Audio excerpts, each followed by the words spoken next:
அருமையானவர்களே, நம்ம கண்களுக்கு மறைக்கப்பட்ட சில காரியங்களை தேவன் நமக்காக ஆயத்தப்படுத்தி வச்சிருக்கிறார்.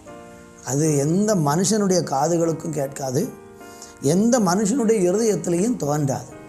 ஆனால் நீங்கள் நானும் ஆண்டவரோடு ரொம்ப நெருக்கமாக ஆண்டவரை சேவித்து, ஆண்டவரை விசுவாசித்து, ஆண்டவருடைய ஆவியை பெற்று அந்த பரிசுத்தாவியின் நிறைவிலே நம்ம வாழும்போது ஆவியானவர் எல்லாவற்றையும் என்ன செஞ்சார்னா சில நேரங்களில் நமக்கு வெளிப்படுத்துவார்.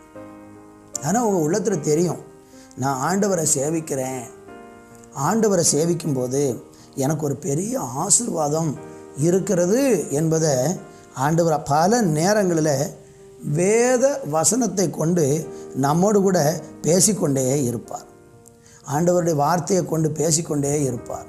ஜெபம் பண்ணும்போது ஆவியில் தேவன் உங்களுக்காக நான் நிறைய நன்மைகளை வைத்திருக்கிறேன், நீ